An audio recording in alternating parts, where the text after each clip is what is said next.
Start with a 5-second, dry, punchy, nasal guitar riff in the style of No One Knows that cuts off abruptly. So, while every other guitarist was out there dropping a fortune on fancy tube amps, chasing that deep, booming bass, Josh Homme did the exact opposite. He literally took the one practice amp that everyone hates and turned it into an absolute desert legend. So today, we are cracking open the manual on what is, without a doubt, the weirdest and most addictive guitar tone in modern rock. Let's plug in and figure this thing out. Right, so for years, Homme was notoriously protective of his gear. I mean, the guy would straight up lie in interviews just to send people on a wild goose chase. He'd do anything to keep his secrets. The real source of that sound?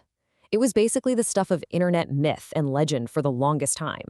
But, the truth eventually comes out. And the core, the absolute heart of his tone on those classic tracks like No One Knows, it wasn't some priceless boutique amp. No way. It was this thing, a tiny, forgotten 10-watt solid-state Peavey from the 80s.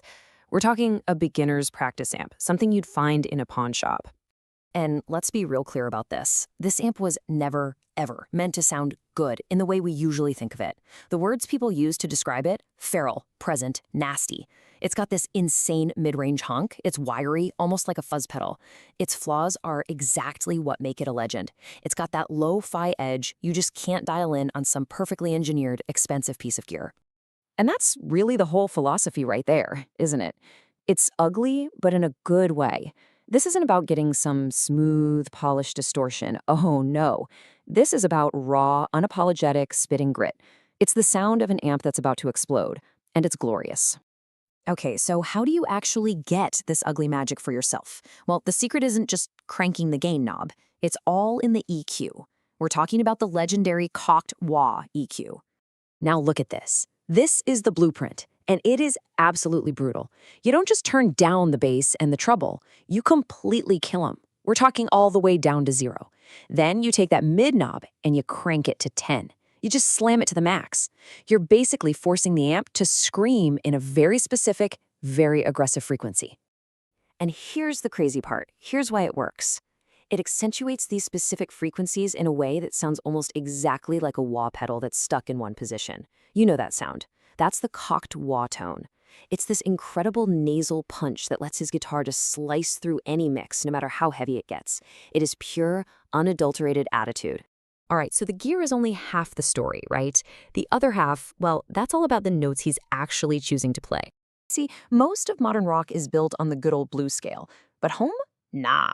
He throws that right out the window for something way more sinister. It's called the double harmonic minor. Some people call it the Hungarian major or the gypsy scale. And this is where you get that tense, hypnotic, totally non-bluesy desert character.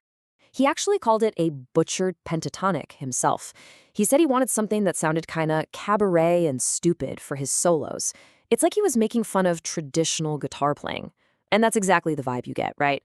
It's hypnotic, it's a little tense, a little jarring. It's that pure snake charmer vibe. So what's the big takeaway here? What do we learn from this deep dive into the desert sound? The crucial point is this. Josh Homme's dedication to carving out a totally unique sound, instead of just copying his heroes, is something we can all learn from.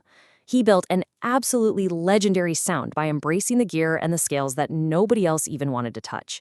He wasn't chasing perfection, he was chasing character. So the lesson is, stop chasing some idea of perfection and start chasing character. Go find what's unique. So I gotta ask you, what's the cheapest, weirdest piece of gear you own that you will never sell? Drop it in the comments below. Let me know what your secret weapon is.